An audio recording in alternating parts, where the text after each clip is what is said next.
This presentation will review TTOTC and other evidence that might lend to the 9-mile hole solution. This presentation will cover 9-mile hole, going down the 9-mile rabbit hole. Only my opinion, nothing is 100%, but where the ending has currently led me. So just some thoughts, none of them 100%. So this disclaimer just lets you know of some opinions, nothing more. So what will we be analyzing?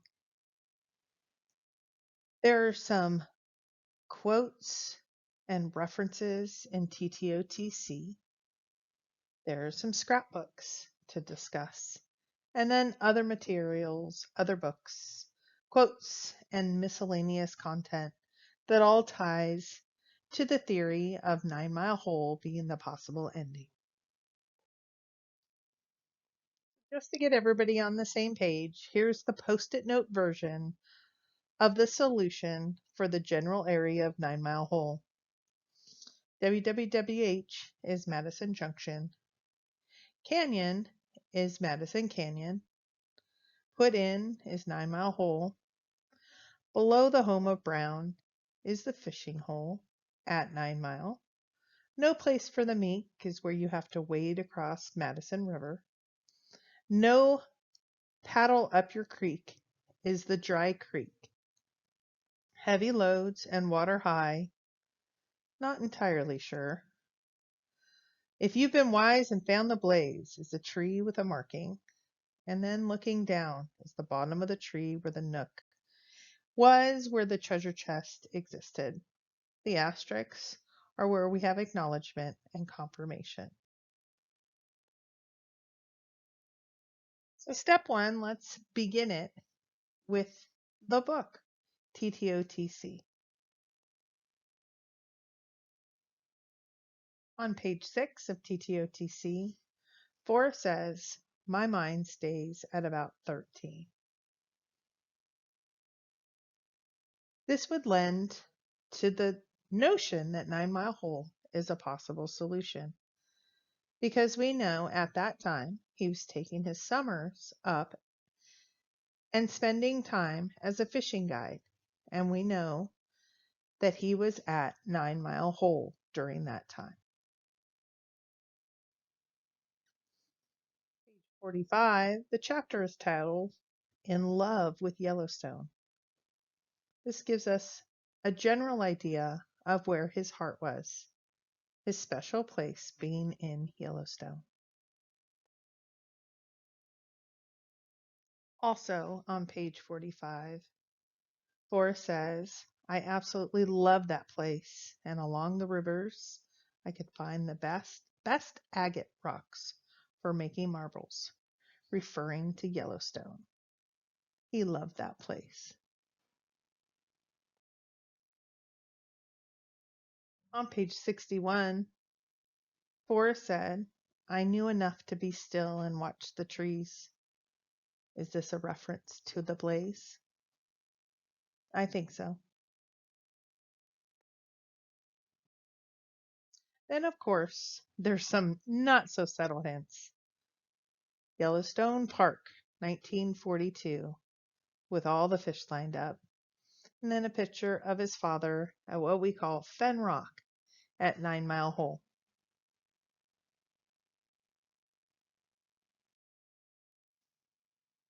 Forrest talked about his fishing holes. On page 124, the chapter is titled Flywater. And he said I could go visit my father and talk about our favorite fishing holes. On page 124, Forrest says, my secret fishing hole. In the poem, as I've gone alone in there and with my treasures bold, I can keep my secrets where a hint of riches new and old. He repeats the word secret, but here he says a secret fishing hole. Fenn discusses the end of his rainbow. On page 152, the clues, if followed precisely, will lead to the end of my rainbow and the treasure. Let's figure out where else rainbow has been referenced.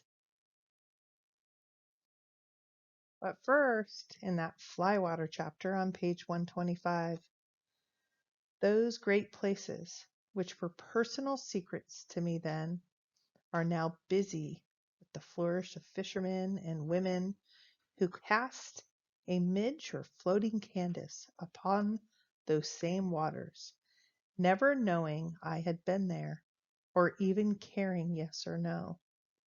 I always thought that space was mine alone, and many of the memories were bred are even now still personal, that they exclude intrusion of strangers. How dare they go there? They were mine alone, as I've gone alone in there.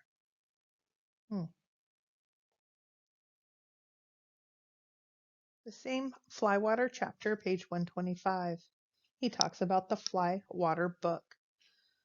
The book now occupies a different shelf, closer to my view, for it holds some memories most dear and makes me know that moments such as those are fleet of foot indeed and calls to make them all the more. Flywater. So let's look at Flywater the book. There's a page titled The Madison River.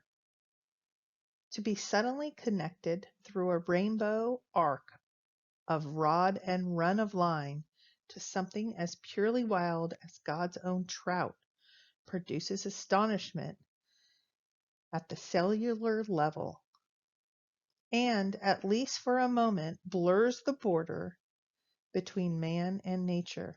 It is a bond which renews itself time after time and is the addictive essence of the sport. This is the only reference to rainbows. This is also where there's a reference to the blur of the border. The rainbow arc of the rod. And then there are 3 pictures. These pictures are from the Madison River. These are the only references to rainbows in Flywater the book. I will note that the references are from Grayling Creek, Montana. Could this be a general reference to the Madison and not the specific location? I personally think so. Head back to TTOTC, the Flywater chapter, page 125. I think this is the most important hint in TTOTC. Quote, and when my tackle box is closed, at last, and the canvas hatch is gone, I will rest through all of time and space, pillowed down and scented in, with a smile that comes from remembering the special things that brought me to that final place, one of which was knowing Peggy was there somewhere waiting for me. I think this gives a specific reference to Peggy being there waiting for him, so it's going to be his final location. And he actually says, that final place.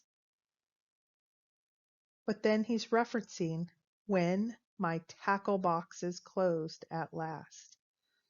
So it must be a fishing spot. And then pillowed down and scented in. Let's talk about that next. So is it related when he says scented in? If he were standing near the treasure, Forrest said, I'd smell wonderful smells of pine needles or pinon nuts or sagebrush. But then he specifically corrected himself that pinon nuts should be removed from this quote.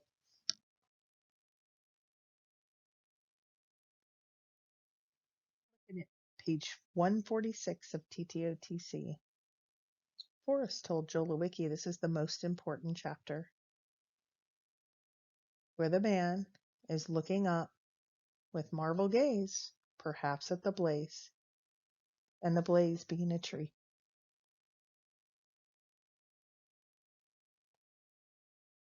So let's look at some other thoughts related to 9 Mile Hole and things that Forrest has said through the years. He asked me if my WWWH, can you dip your toe in it? If it is indeed Madison Junction, yes, you can.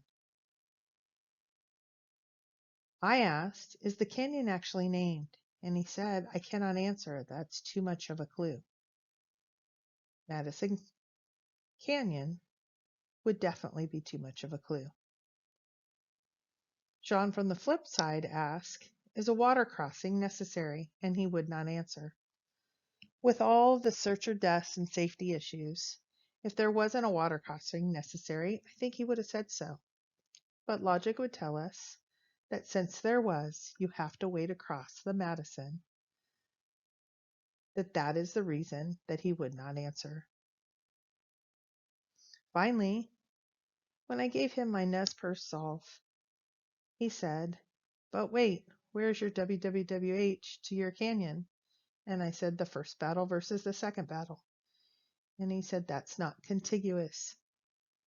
This solve, the 9 Mile Hole solve, is indeed contiguous. It touches every step of the way.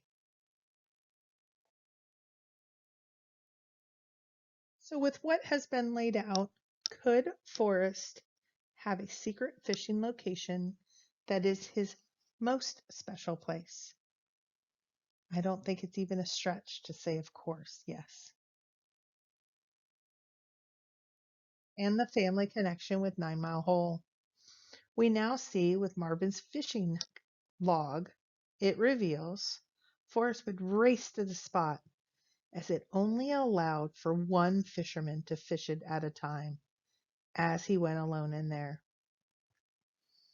And he spent time fishing with his father from the fishing logs.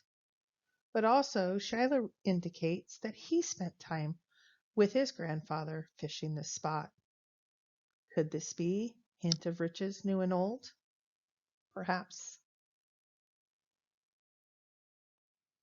Let's think about the gifts that were given at the different events through the years. Many were the maps or the books, memoirs, and such. But in two specific instances, what did Forrest provide as gifts at our different events? At Function at the Junction, he actually tied a fishing lure. At WSOF, Shiloh provided over 40 fishing lures over 3 generations. And I was visiting Forrest on Piper's 16th birthday. When Piper came in, we were introduced, and Forrest said, any chance you could tie a lure and show them how that is done? She was very busy as she was preparing for her own fishing trip, so she said, nope, I can't, Grandpa. But it was interesting to me that it seemed through the generations that these lures and fishing is in all of their blood. Okay. Do you believe knowing Forrest would help you with deciphering the poem? No, I don't think so. I think knowing him now would not help. You know, Forrest is a very cagey guy, and he's very careful when he speaks about the treasure, very careful not to let anything escape. And he's even with his friends, he's that way, even with his family. He really is, he's really keeping that location secret, and he's really shutting down any clues that might escape in this casual conversation. So I don't think I have any particular insight into where the treasure is. Now, if I was a fishing buddy of Forrest going back 30 or 40 years, I might have more insight into the areas that he spent time in, but that's not the case. So in this interview, Douglas was asked, do you think knowing Forrest would help in solving the poem? He said not now. But if he was a fishing buddy of Forrest going back 30 or 40 years, he might have more insight in the areas that he spent time in. So if he was a fishing buddy of Forrest's. Right now, I believe that could be a slip up. Not one that Jack used, but does give a little bit more to the final location being fishing related. And it has been acknowledged that one of the slip ups is from the article where Forrest indicates this is his most favorite ... and trails off. His most favorite fishing spot is what most believe.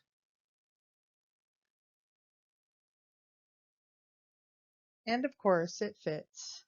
The treasure chest location would be 500 feet from the road at 9 Mile Hole and 200 feet from the Madison edge. And of course, we cannot forget Diggin Gypsy, Scrapbook 50. Forrest said, if I was a betting man, I'd bet on this woman, and left it with the double omegas. While discussing 9 Mile Hole with Diggin Gypsy, she searched this area every single time she went boots on the ground. Though she explored other areas, this was the only area that she went every single boots on the ground. And always shared that with Forrest. Forrest said, some searchers have solved the first 2 clues, and then they walked right by it, or they passed right by it. There's a couple versions of the same quote. Madison Junction to Madison Canyon, and went right past the 9 Mile Hole parking lot.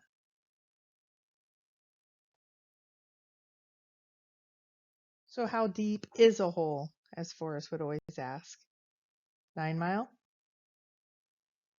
Nothing here is going to convince anyone that doesn't believe in 9 Mile Hole and believes there was either no treasure chest, there's a second chest in another state or location, or Forrest wasn't telling the truth in court documents or what he had said in various articles.